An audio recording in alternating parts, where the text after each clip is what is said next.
Selamat Natal. Ya, Bapak Ibu Saudara terkasih, ini adalah minggu-minggu di mana jalanan pada macet. Ini adalah minggu-minggu di mana gereja-gereja penuh. Kadang kita bingung, kenapa?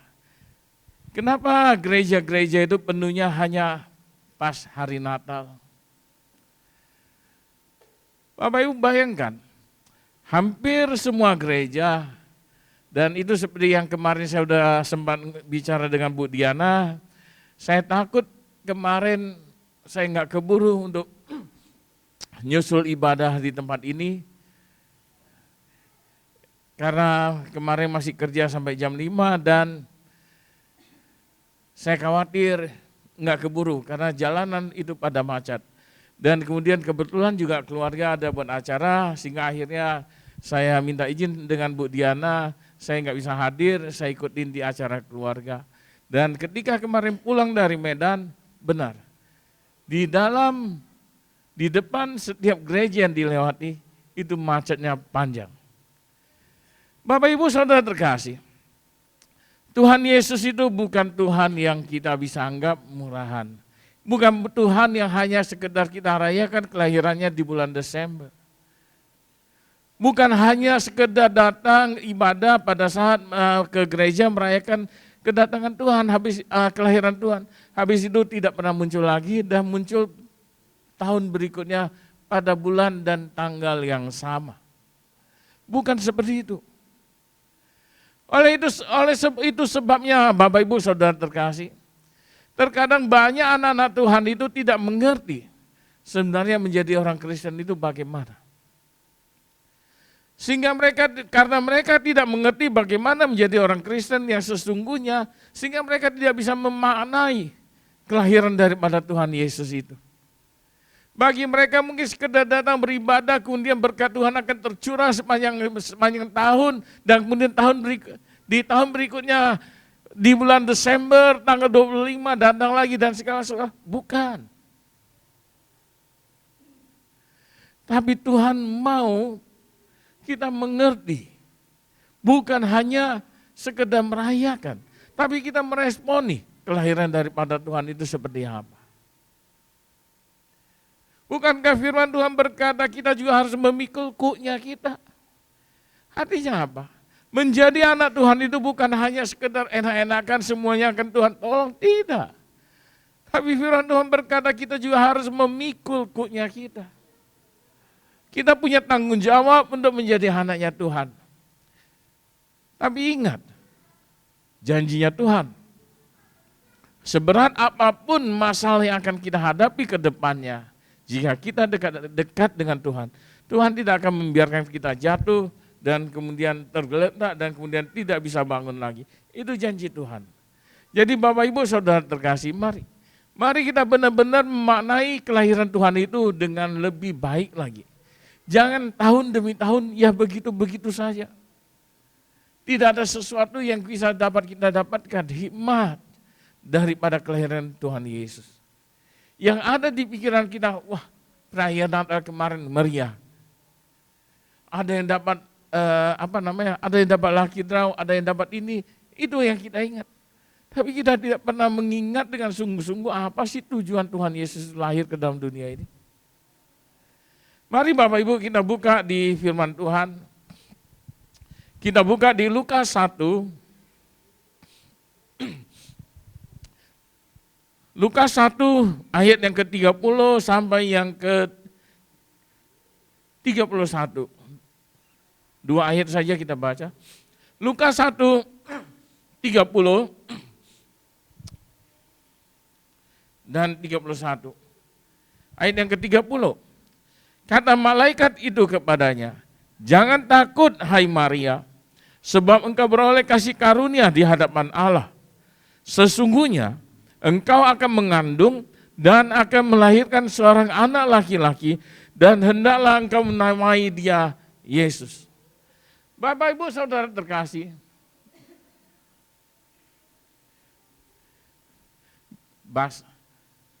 Bapak Ibu Saudara terkasih, di sini malaikat datang kepada Maria. Dan malaikat itu berkata, jangan takut, sebab engkau beroleh kasih karunia di hadapan Allah.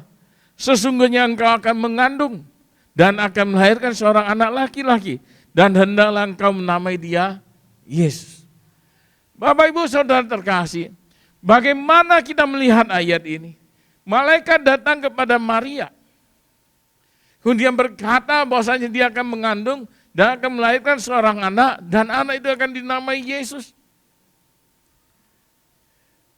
Bapak Ibu bayangkan, jikalau itu terjadi pada masa sekarang ini. Seorang Maria yang belum menikah, tiba-tiba mengandung dan kemudian melahirkan seorang anak, dia bukan akan dianggap seorang yang suci, tapi dia akan dicemooh, dia akan digosipkan, dia akan dipandang rendah. Yang ingin saya sampaikan kepada Bapak Ibu Saudara terkasih dari ayat ini dengan pemberitaan malaikat tentang kepada Maria. Terkadang saya sering berkata, terkadang kita melebihi seorang Tuhan. Kita tidak tahu apa rencana Tuhan di dalam kehidupan seseorang.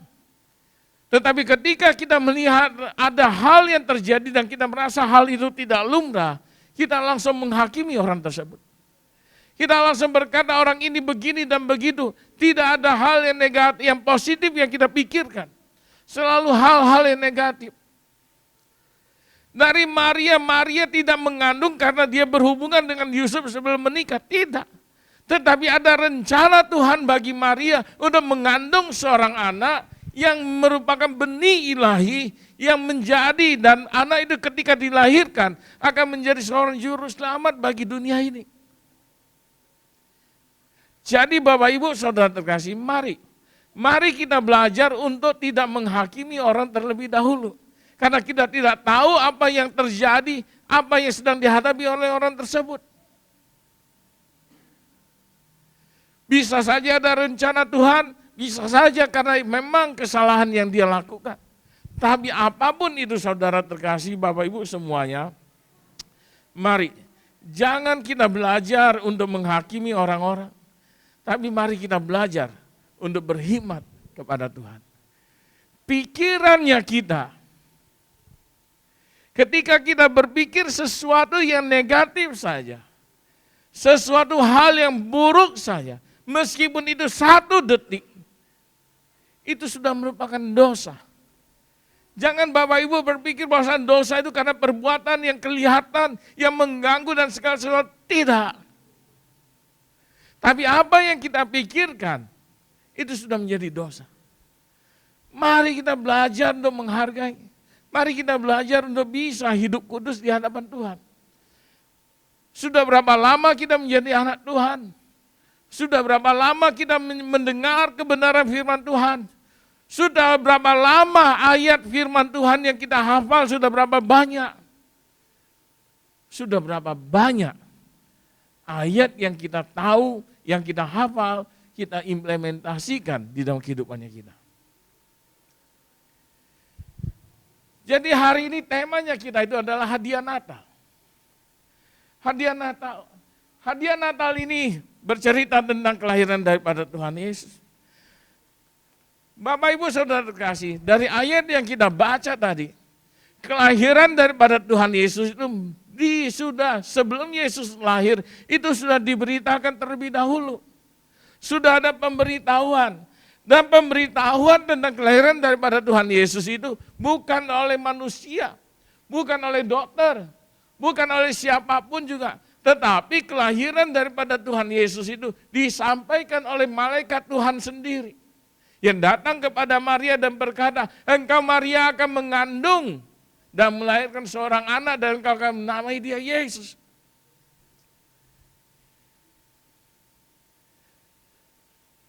Bapak Ibu Saudara terkasih, malaikat sendiri di kitab lain, di ayat lain disebutkan namanya, malaikatnya adalah Gabriel. Malaikat Tuhan sendiri yang datang kepada Maria dan berkata kepada Maria, engkau Maria akan mengandung, akan melahirkan seorang anak, dan kau akan menamai dia Yesus. Bapak Ibu bayangkan, Maria dan Yusuf baru akan menikah. Kemudian malaikat berkata kepada Maria pada saat itu, dan di situ tidak disebutkan, konteksnya adalah ayat ini, tidak disebutkan bahwasanya Yusuf tahu apa yang akan terjadi kepada Maria. Tapi kalau di Matius ada malaikat berbicara pada Yusuf. Tapi di konteksnya ini, bayangkan bagaimana tanggapan daripada Yusuf ketika mengetahui calon istrinya sudah hamil duluan dan akan melahirkan seorang anak. Tapi yang kita lihat, Yusuf itu orang yang luar biasa. Dia terima apa adanya. Dia tahu, dia pasrah. Dia tahu semua yang terjadi, itu semua karena Tuhan, ada rencana Tuhan. Kemudian selain pemberitahuan, yang berikutnya itu adalah perjalanan. Ketika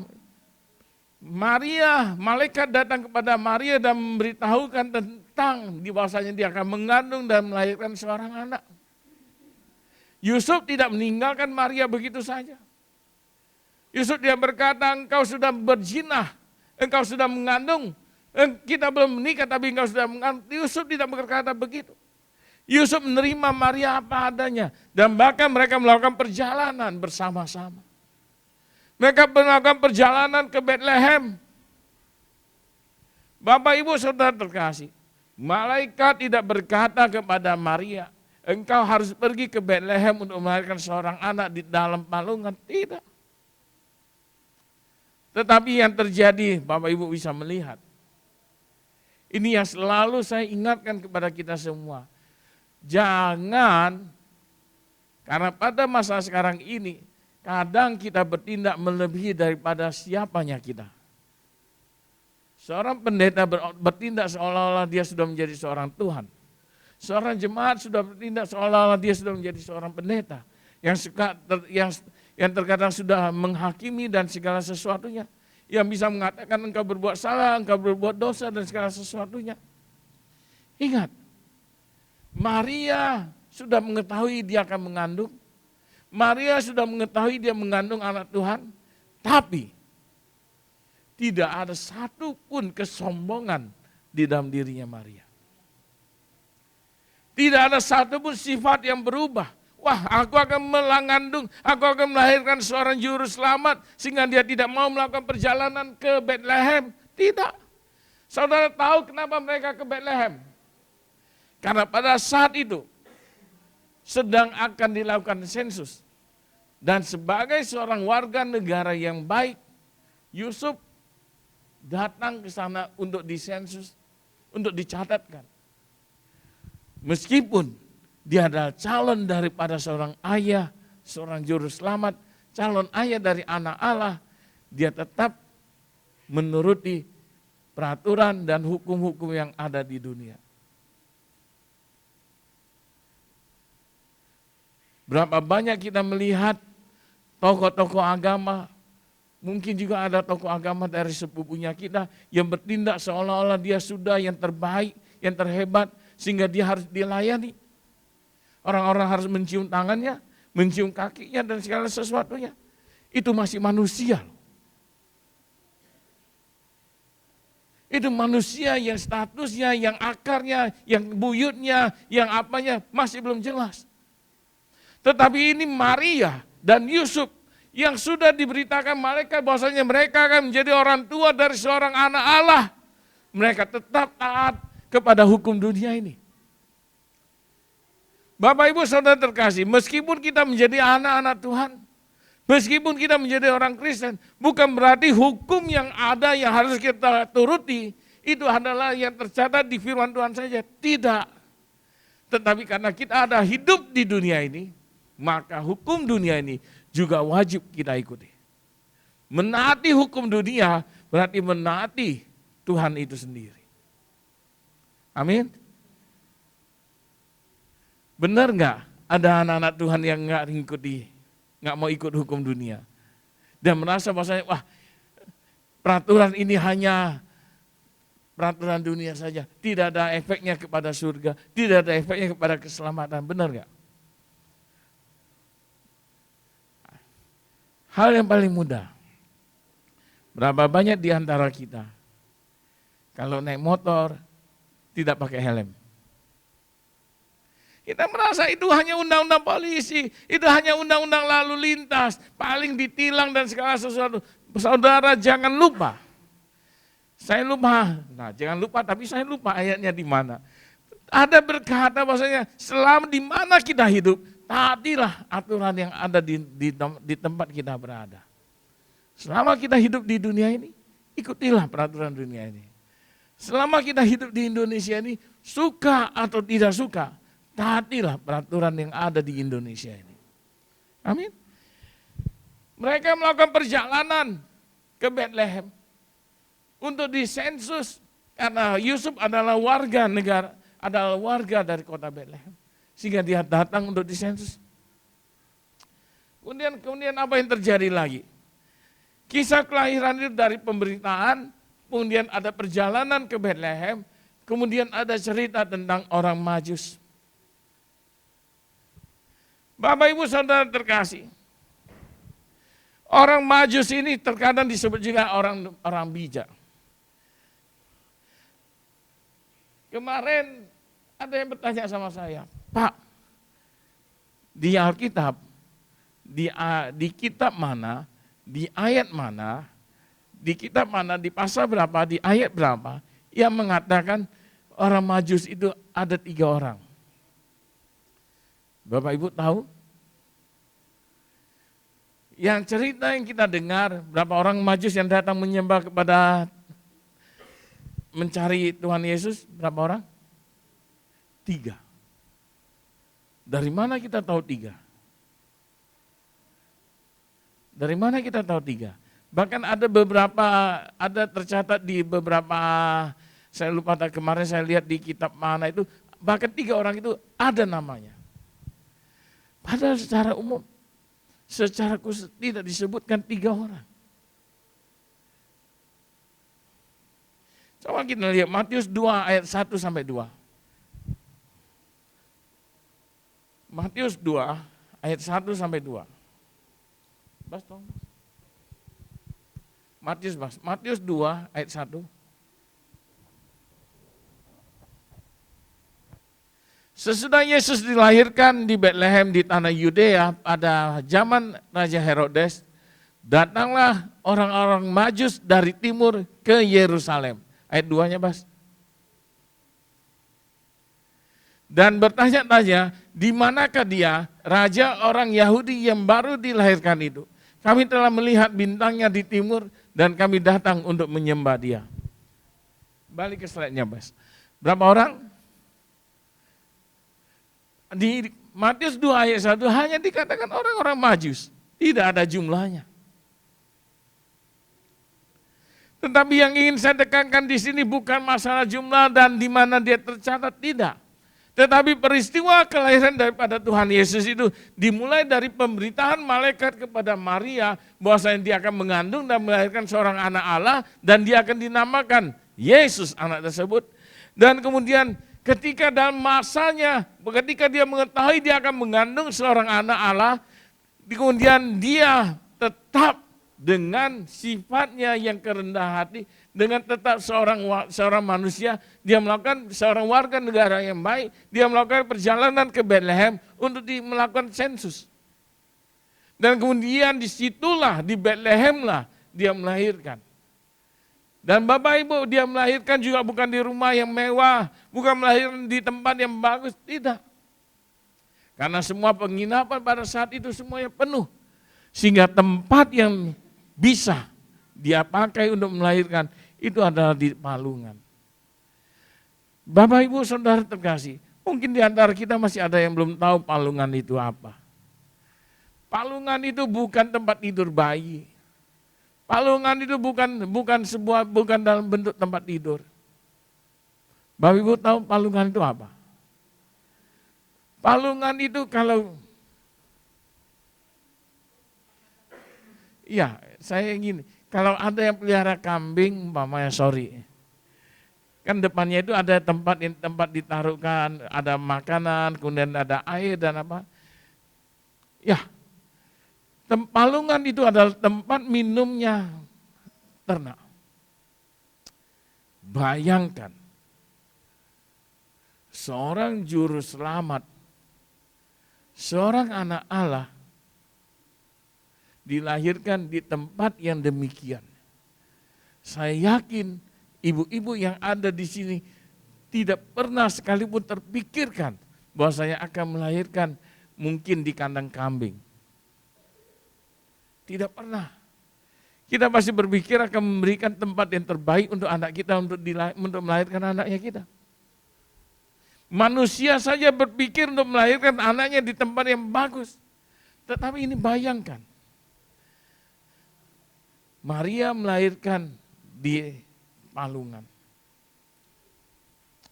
Kemudian ketika berita itu terdengar, orang-orang Majus itu datang mencari di mana bayi yang baru dilahirkan. Mereka datang membawa persembahan, mereka ingin menyembah dia. Bapak Ibu Saudara terkasih, pernah nggak kita pelajari, pernah nggak kita bertanya, orang Majus tahu tentang kelahiran seorang juru selamat itu dari mana? Kapan mereka tahu? Kapan mereka tahu bahwasanya akan lahir seorang juru selamat di Bethlehem? Bapak Ibu Saudara terkasih, kelahiran daripada Tuhan Yesus itu, orang Majus tahu tentang kelahiran daripada Tuhan Yesus itu bukan dari pemberitaan, bukan dari malaikat, bukan dari Gabriel berkata kepada mereka seperti dia berkata kepada Maria, oh nanti di Bethlehem akan lahir seorang anak, dia akan lahir di palungan, namanya Yesus, dia akan menjadi juru selamat. Tidak.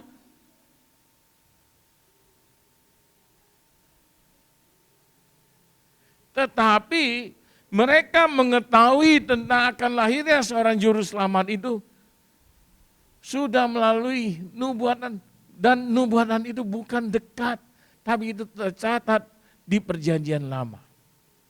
Bayangkan berapa lama mereka menunggu datangnya seorang juru selamat.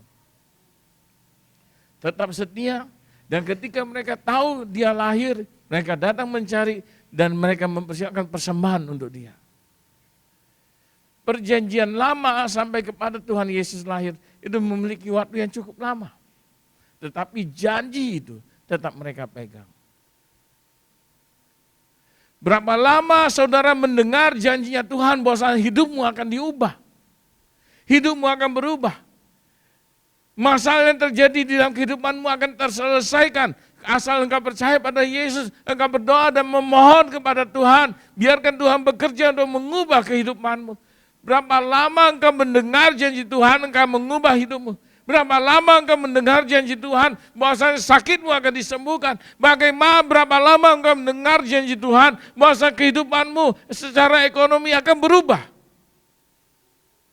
Berapa lama? Dan ketika kita mendengar itu mungkin sudah 1 bulan, mungkin 2 bulan, mungkin setahun, mungkin beberapa tahun. Tetapi karena itu belum terjadi, akhirnya kita lupakan janji Tuhan itu. Amin. Orang Majus, meskipun mereka sudah mendengarnya dari masa perjanjian lama dan itu belum terjadi, mereka tetap setia memegang janji itu. Mereka tetap setia, sehingga ketika mereka tahu Yesus itu lahir, mereka datang mencari Yesus dan memberikan persembahan untuk dia. Amin. Jadi Bapak Ibu yang ingin dikatakan di sini, mari kita belajar daripada orang Majus untuk tetap setia memegang janjinya Tuhan. Dan berikutnya Bapak Ibu, kenapa harus di palungan? Bas, tolong Bas. Berikutnya Bas. Mengapa harus di palungan? Palungan itu melambangkan satu, kerendah hatian. Palungan mengingatkan kita bahwasannya Yesus, Raja segala raja, dilahirkan dalam keadaan yang paling sederhana. Raja segala raja itu, yang seorang juru selamat itu bukan dilahirkan di tempat yang mewah, tetapi dia lahir di tempat yang paling sederhana. Itu mengingatkan kita bahwasannya, palungan itu mengingatkan kepada kita bahwasannya, mari Tuhan yang adalah juru selamat, Tuhan yang adalah anak Allah itu sendiri, ketika lahir, dia lahir di tempat yang paling sederhana. Tuhan tidak melarang kita mempunyai harta yang banyak. Tuhan tidak melarang kita memiliki uang yang banyak. Tuhan tidak melarang kita itu, bahkan Tuhan berkata kita akan diberikan kehidupan yang berkelimpahan. Tetapi Tuhan ingin ingatkan, melalui palungan Tuhan ingin ingatkan kepada kita. Seberapa banyak pun hartamu, seberapa banyak pun uangmu, lihat. Meskipun engkau punya uang yang banyak, meskipun engkau punya harta yang banyak, engkau tidak akan bisa mengalahkan aku sebagai pemilik dunia ini. Aku yang pemilik dunia ini. Aku yang pemilik segala sesuatu. Meskipun aku mempunyai harta yang demikian banyaknya, aku tetap hidup dengan sederhana. Aku dilahirkan di tempat yang paling sederhana. Itu yang Tuhan ingin sampaikan pada kita melalui palungan. Kemudian yang kedua, palungan itu melambangkan apa? Akses. Aksesnya apa? Tuhan ingin mengatakan pada kita bahwasannya, aku lahir di palungan, aku lahir di tempat yang paling sederhana, supaya semua orang dapat datang kepadaku. Baik itu yang kaya, baik itu yang miskin, mereka semuanya dapat datang kepadaku. Tuhan itu bukan datang hanya untuk orang kaya. Tuhan itu bukan datang hanya untuk orang yang punya harta yang banyak. Jangan berkata Tuhan itu ada Tuhan orang kaya. Tidak. Tuhan itu ada Tuhan daripada semua manusia. Dia lahir di palungan, dia lahir di tempat yang sederhana, supaya setiap orang, setiap manusia bisa datang kepada dia. Tidak ada rasa sungkan, mau yang kaya pun bisa datang, mau yang miskin pun bisa datang, mau yang sehat pun bisa datang, mau yang sakit pun bisa datang pada dia. Karena Tuhan membuka pintu bagi setiap manusia. Membuka pintu bagi setiap manusia. Bukan hanya yang kaya, bukan hanya yang miskin, tapi membuka pintu bagi semua manusia. Maksudnya apa? Mau yang berdosa pun Tuhan buka pintu. Mau seorang pembunuh pun Tuhan buka pintu. Mau seorang pemerkosa pun Tuhan buka pintu untuk dia. Siapapun boleh datang kepada Tuhan. Amin. Jangan berkata Tuhan itu eksklusif. Tuhan itu hanya milik orang Kristen. Tidak. Firman Tuhan tidak pernah bercerita bahwasanya Yesus lahir hanya untuk Yesus lahir hanya untuk orang Kristen. Tidak. Tetapi dia lahir untuk seluruh umat manusia. Amin. Siapapun dia, siapapun kita, Tuhan lahir untuk kita. Saya tidak tahu sebagian dari kita di semua yang ada di sini. Sebelum mengenal Tuhan, apa latar belakangmu? Kami dari keluarga Buddha. Kami bukan orang Kristen. Kenapa hari ini kami bisa menjadi orang Kristen? Kenapa hari ini kami bisa melayani Tuhan? Karena Tuhan lahir untuk kami. Untuk kami. Pada saat kami bukan orang Kristen pun Tuhan lahir untuk kami. Mungkin ada yang datang dari keluarga Muslim. Tuhan pun lahir untuk mereka. Oleh sebab itu mereka yang Muslim bisa menjadi orang Kristen. Yang parahnya, orang Kristen nggak pernah menghargai Tuhan itu lahir untuk mereka.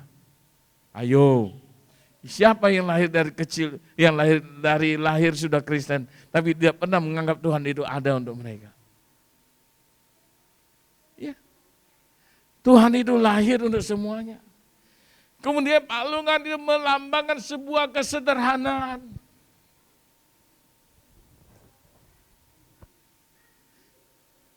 Palungan itu mengingatkan kita, seperti yang tadi sudah disampaikan. Mari, Tuhan itu penuh dengan kesederhanaan. Tuhan itu penuh dengan kesederhanaan. Jadi pesan Natal itu adalah pesan Natal untuk semuanya kita, penuh dengan kesederhanaan. Tuhan bukan Tuhan yang eksklusif, bukan Tuhan yang kaya, tapi Tuhan yang sederhana.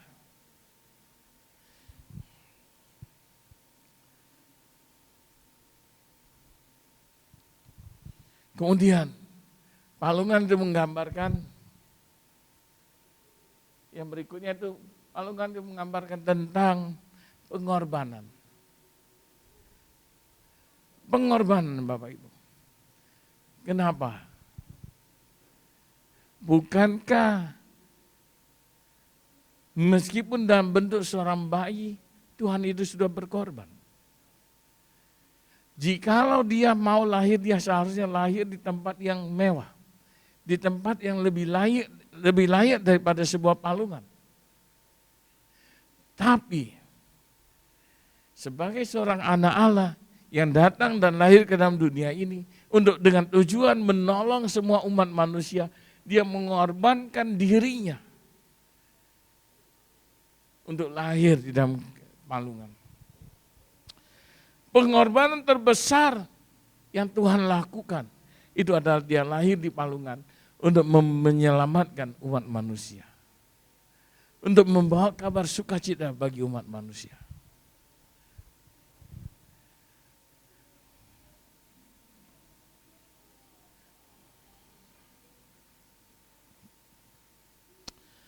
Orang Majus tadi Bapak Ibu Saudara kasih.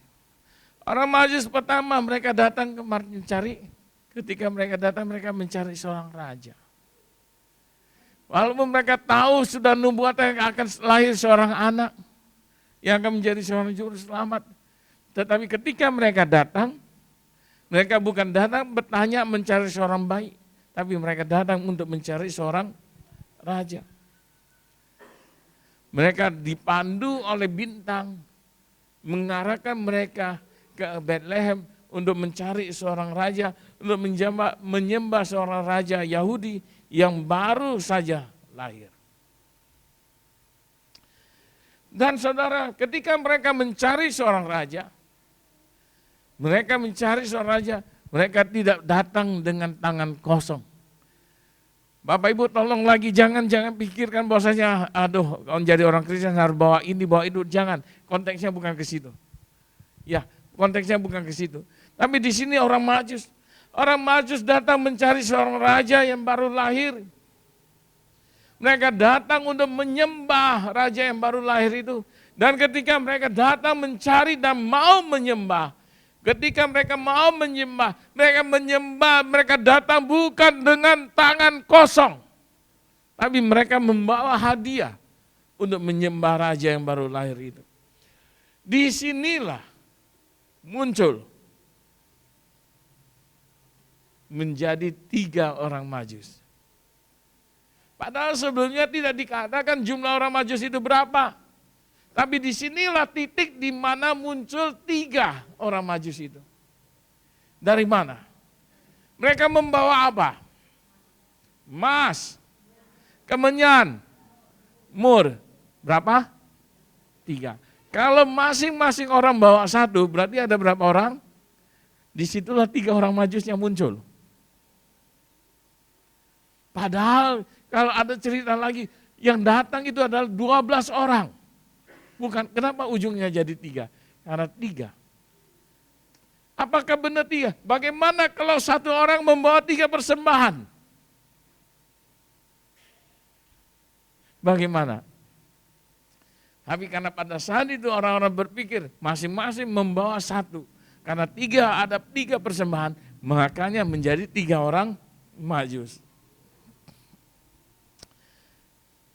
Orang Majus itu datang mencari seorang raja, kemudian datang mereka membawa hadiah, dan kemudian mereka datang dengan kerendahan hati.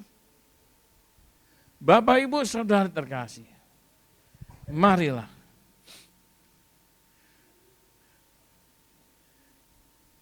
seberapa banyak pun hartamu, seberapa banyak pun uangmu, seberapa banyak pun rumahmu, seberapa hebat pun usahamu, seberapa banyak pun, seberapa luas pun kebunmu, seberapa banyak pun segala harta yang kau miliki, ketika engkau datang kepada Tuhan, Tuhan tidak melihat berapa banyak hartamu. Tuhan tidak melihat berapa banyak mobil. Tuhan tidak melihat berapa banyak rumahmu. Tuhan tidak melihat berapa luas kebunmu. Tuhan tidak melihat itu semuanya. Tapi yang dilihat Tuhan itu adalah satu. Kerendahan hatimu. Makanya saya selalu bilang, orang sombong susah untuk masuk surga. Orang sombong susah untuk mengikuti Tuhan. Kenapa? Tuhan sendiri datang, dia lahir di palungan, dia datang di tempat yang paling hina, dia datang di tempat yang paling sederhana, dia datang meskipun dia datang sebagai seorang juru selamat, dia yang adalah anak Allah, dia datang ke dalam dunia ini, dia tidak minta untuk dilayani. Tapi kita manusia minta dilayani. Ada sedikit saja yang kurang, pelayanan yang kurang, kita udah marah-marah. Contoh paling sederhana. Kenapa kadang kita bisa marah di restoran?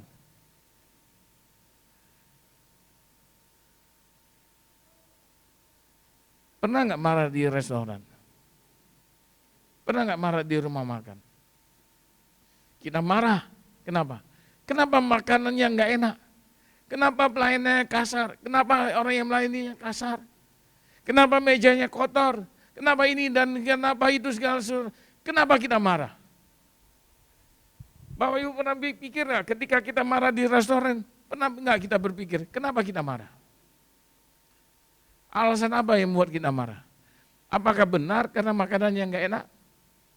Apakah benar karena tempatnya kotor? Apakah benar karena mejanya kotor? Apakah benar karena tisunya nggak ada? Apakah benar karena tusuk giginya nggak ada? Kenapa kita marah? Kenapa Bapak Ibu marah ketika di restoran? Kenapa?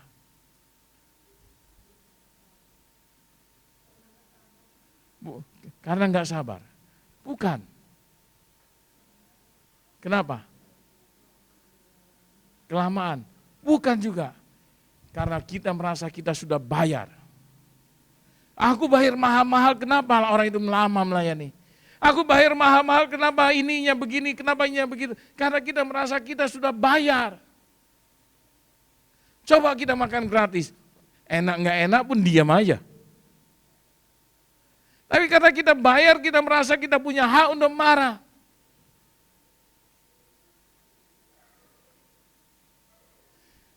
Tuhan Yesus lahir ke dalam dunia, ketika dia mati, dia sudah membayar segala dosanya kita di atas kayu salib.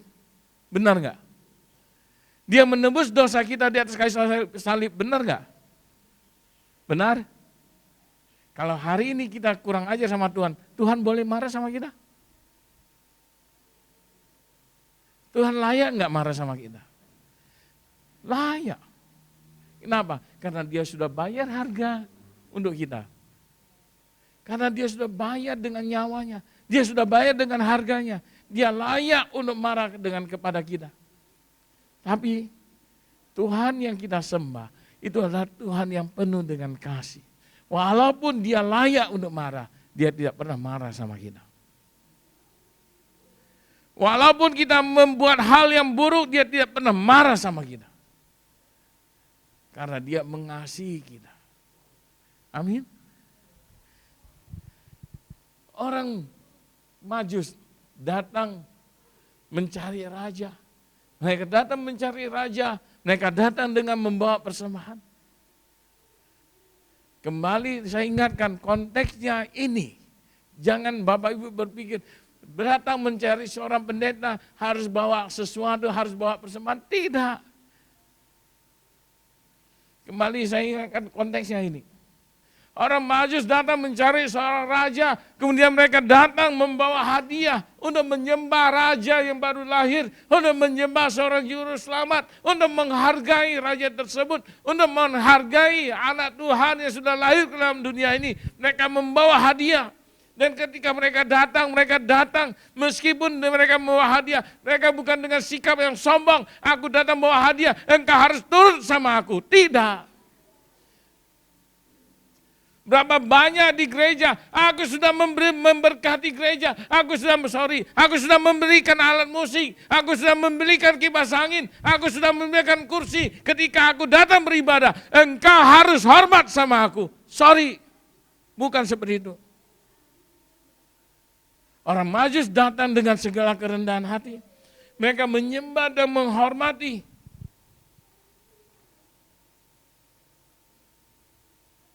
Mereka datang dengan kerendahan hati, mereka membawa hadiah, mereka menghormati Allah yang sudah dilahirkan ke dalam dunia ini. Ingat, ketika engkau memberkati gereja, engkau bukan memberkati gerejanya saja, tapi engkau memberkati Tuhan. Amin. Jangan nanti ketika sudah memberkati gereja, kemudian ada masalah dengan gereja, kemudian mau keluar dari gereja. Pak, maaf, kemarin saya kemarin saya kasih ini speaker, aku sekarang gak mau jadi jemaat lagi, tolong speakernya dikembalikan. Ambil aja kalau saya, ambil. Pak, kemarin saya kasih kursi loh, saya nggak mau lagi jadi jemaat, boleh nggak kursinya aku ambil? Ambil, yang parahnya lagi, kemarin aku kasih kursinya nggak ada cacatnya Pak, ini kok ada cacatnya, tolong kembalikan yang bagus seperti yang kemarin aku kasih, enak aja. Bagaimana kalau Tuhan berkata begitu sama kita? Ketika aku menciptakan engkau, kata Tuhan, tidak ada satu cacat pun di dalam hidupmu. Tidak ada satu cacat pun di dalam kehidupanmu. Sekarang kau datang mau kembali kepada aku. Tolong, cacat itu dibersihkan terlebih dahulu. Kalau itu belum bersih, jangan kembali padaku. Bisa enggak? Jadi Bapak Ibu Saudara kasih, penuh kerendahan hati. Yang berikutnya,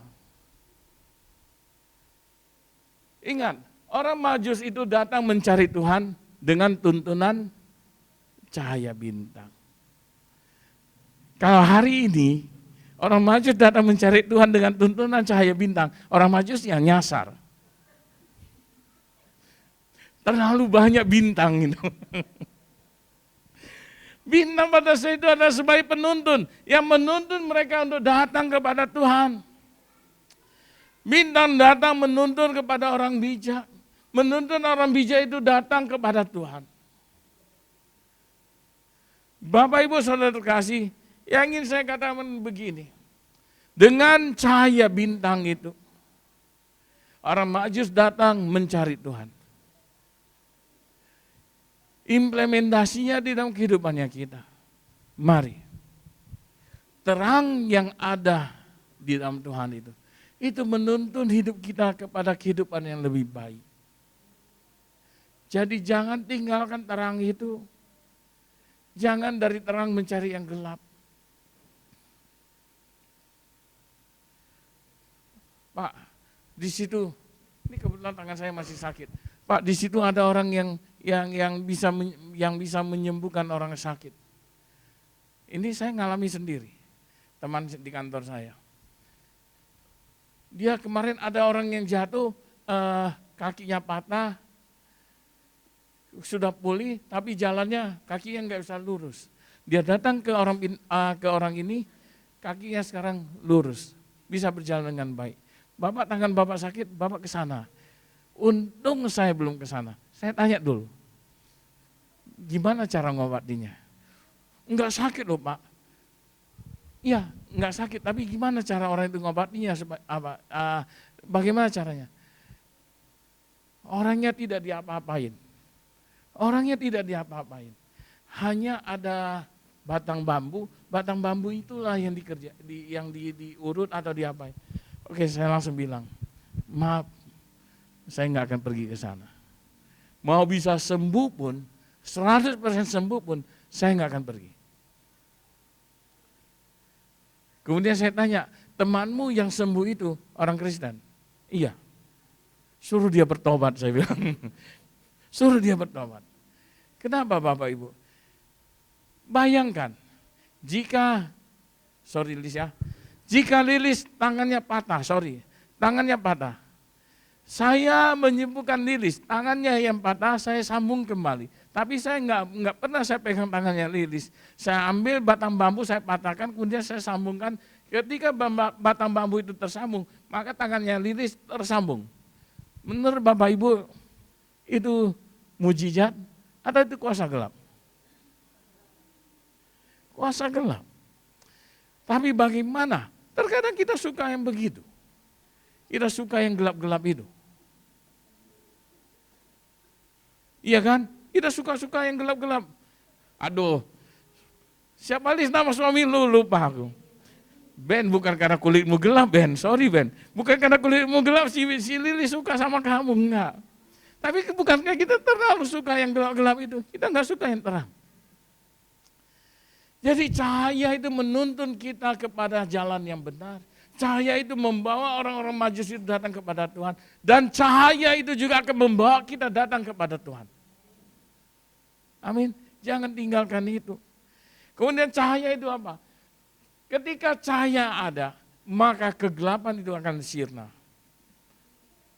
Enggak pernah kan tempat yang gelap, tiba-tiba ada cahaya, tapi tetap gelap. Contoh seperti kemarin kita Natal, kemarin kok nggak salah kan pas Natal, yang ada mati lampu sebentar. Gelap kan, ada lampu tapi gelap. Kemudian ketika lampunya sudah hidup, apakah masih gelap? Sudah terang. Terang itu mengusir kegelapan di dalam hidupnya kita. Jadi Bapak Ibu Saudara terkasih, percayalah. Ketika Tuhan itu datang di dalam kehidupannya kita, maka Tuhan itu akan bersinar. Tuhan itu akan bersinar dalam dirinya kita. Sehingga semua kegelapan itu akan hilang. Nah, saya jadi teringat kemarin dengan tetangganya Opung. Ya, yang anak gadis itu, Bu. Nah, bagaimana dulunya saya nggak tahu kan. Kalau nggak salah di rice cooker ketika mereka buka itu ada belatungnya, ada segala sesuatu dan segala sesuatu. Tapi ketika sinar itu benar-benar datang ke dalam kehidupannya mereka. Kalau nggak salah sekarang kemarin ibu bilang sudah menikah anaknya. Sudah menikah dan tidak terjadi lagi hal-hal yang buruk. Karena ketika sinar terang itu datang, maka segala kegelapan itu akan hilang. Dan cahaya bintang itu melambangkan apa lagi? Cahaya bintang itu melambangkan harapan yang abadi. Terangan daripada surga itu tidak pernah akan padam. Terangan daripada surga itu tidak akan pernah padam. Cahaya bintang itu enggak pernah akan hilang. Bapak Ibu percaya enggak? Cahaya bintang itu enggak pernah hilang. Pernah lihat di malam hari, pernah lihat ke langit, kemudian lihat ada bintang enggak? Ada? Mendung, ada bintang enggak? Masih ada, Bu. Masih kelihatan bintangnya. Terkadang satu, tapi masih ada bintang. Jadi Bapak Ibu Saudara kasih, cahaya daripada bintang selain menuntun orang-orang bijak itu kepada Tuhan. Cahaya bintang itu juga melambangkan pengharapan dan keselamatan abadi yang dibawa Yesus untuk kita semua. Amin. Meskipun dunia ini hancur, terangnya bintang, terangnya Tuhan tidak seperti terangnya bola lampu. Seterang seberapa besar pun wattnya daripada lampu itu, terang itu juga akan semakin besar. Terang itu juga akan semakin bersinar, benar kan? Coba bayangkan, yang 5 watt sama yang 10 watt, mana yang lebih terang? 10 dengan 40, mana yang lebih terang? 40 sama 50, mana yang lebih terang? 50 sama 100. 100. Tiba-tiba yang 100 jeklek, putus, terang. Yang paling terang tadi itu terang, gelap. Tapi Tuhan tidak pernah putus. Terang Tuhan tidak pernah putus. Terang Tuhan selalu menyinari kita. Amin.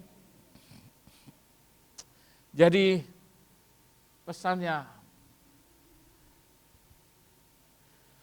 daripada malaikat kepada itu adalah satu, dia membawa damai. Para malaikat berseru, kemuliaan bagi Allah di tempat yang maha tinggi dan damai sejahtera di bumi. Terang Tuhan itu datang membawa damai. Kemudian membawa sukacita. Pesan malaikat membawa damai dan membawa sukacita. Mereka mengumumkan kelahiran daripada Tuhan Yesus dengan penuh sukacita. Berapa banyak dari kita memberitakan kedatangan Tuhan, kelahiran Tuhan kepada orang-orang? Ada? Berapa banyak kita seperti malaikat yang memberitakan kelahiran Tuhan Yesus? Ada enggak? Kalau ada, apakah kita memberitakan, kita bicara sama orang, 2024 tahun yang lalu Tuhan lahir ke dalam dunia ini membawa keselamatan. Tapi kita sampaikan dengan menangis. Ada enggak? Kalau kita memberitakan kedatangan Tuhan dengan menangis, bukan dengan sukacita, maka kedatangan Tuhan itu sia-sia, Bapak Ibu. Kedatangan Tuhan itu seharusnya didatangi dengan sukacita, bukan dengan keluh kesah. Yang berikutnya, pesan daripada malaikat itu adalah tentang kasih. Mengingatkan kita bahwasanya kasih Tuhan itu tidak terbatas. Siapapun kita. Apapun kondisinya kita. Kasih Tuhan itu tidak ada batasnya. Amin. Tadi saya sudah bilang, Tuhan itu bukan Tuhannya hanya untuk Tuhan orang kaya saja. Tidak. Berikutnya itu adalah janji perdamaian. Nubuatan. Para nabi menubuatkan bahwasanya Mesias yang akan lahir ke dalam dunia itu akan membawa damai yang abadi. Kemudian yang kedua, itu bercerita tentang penggenapan. Penggenapan daripada janjinya Tuhan. Penggenapan dari janji perdamaian itu terwujud dengan lahirnya Tuhan Yesus. Tuhan Yesus lahir ke dunia ini mendamaikan manusia dengan Allah. Berikutnya itu adalah panggilan. Dan setelah nubuatan, kemudian penggenapan, dan berikutnya itu adalah panggilan. Panggilannya apa?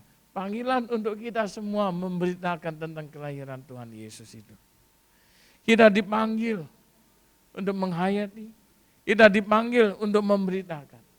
Jadi Bapak Ibu Saudara terkasih, berita tentang kelahiran Tuhan Yesus itu bukan hanya diberitakan oleh hamba-hamba Tuhan, tapi setiap anak-anak Tuhan memberitakan kelahiran Tuhan Yesus. Amin. Kalau bukan dari saudara, dari siapa orang-orang akan tahu tentang kelahiran Tuhan Yesus? Amin. Jadi mari Bapak Ibu Saudara kasih, mari bersama-sama kita memberitakan kelahiran Tuhan itu. Kemudian apalagi ini? Panggilan untuk bermurah hati. Belajar daripada teladan Tuhan Yesus. Tuhan Yesus memberi tanpa pamrih, mencontohkan kehidupan yang murah hati dan berkorban. Mari kita juga belajar untuk berkorban. Yang berikutnya, tanggapan kita itu bagaimana? Tanggapan kita atas kelahiran Tuhan Yesus, kita harus bersyukur. Kita dipanggil untuk memberikan waktunya kita, bakatnya kita, dan sumber daya kita untuk melayani Tuhan. Yang berikutnya lagi, berkat. Nah ini saudara senang. Udah terakhir, berkat lagi. Wah, senang. Ya kan? Saya juga senang kemarin berkat, saya pikir kotaknya besar, isinya kecil. Rupanya kipas angin. Kemarin si Bas buat dari kotak itu, yang kotak yang besar itu dia buat kado. Dia kasih barangnya, ketika tukar kado, kadonya Bas yang paling besar. Kotaknya. Yang paling besar. Tapi isinya kecil. Tuhan tidak seperti itu. Dia lahir sebagai manusia, seorang bayi yang kecil di dalam palungan yang paling sederhana. Tapi dia adalah manusia yang paling besar di dalam dunia ini. Amin. Dia lahir dalam kesederhanaan, tapi dia adalah manusia yang paling kaya di dalam dunia ini. Siapa yang menurut Bapak Ibu orang yang paling kaya di dalam dunia ini? Sejarah mencatat, raja mana yang paling kaya? Saul? Salomo? Siapa yang paling kaya? Salomo? Salomo paling kaya. Alkitab mencatat dia adalah orang yang punya kekayaan yang sangat banyak. Firman Tuhan mencatat dia yang paling kaya. Raja paling kaya. Belum pernah ada raja yang sekaya Raja Salomo. Tetapi kekayaan yang tercatat di Alkitab tentang kekayaan Salomo yang dikatakan tidak ada raja lain yang mampu mengalahkan kekayaannya dia. Kekayaan itu, jumlah harta itu masih lebih banyak jumlah hartanya Tuhan daripada punya Salomo. Amin. Karena yang punya Salomo hartanya itu adalah bagian daripada hartanya Tuhan. Jadi berbicara tentang berkat. Berkat saat kita bermurah hati, kita mengalami sukacita dan makna Natal sesungguhnya kita akan dapatkan. Amin. Jadi Bapak Ibu Saudara terkasih, mari ketika berbicara berkat bukan berarti engkau hanya bercerita tentang menerima berkat, tapi memberi berkat. Amin. Ketika engkau bermurah hati memberi berkat, maka kita akan mengalami sukacita di dalam dirinya kita. Kalau engkau memberkati dan engkau merasa sedih, engkau merasa penuh dengan beban untuk memberkati, maaf, enggak usah memberkati. Tuhan Yesus datang ke dalam dunia ini meskipun dia menderita. Meskipun dia tahu dia akan mati di atas kayu salib, dia tidak pernah bersedih. Tapi dia bersuka cita karena dia tahu dia akan menjadi juru Raja Damai yang luar biasa. Amin. Itu pesan Natal minggu ini. Selamat Natal Bapak Ibu semuanya. Tuhan Yesus memberkati.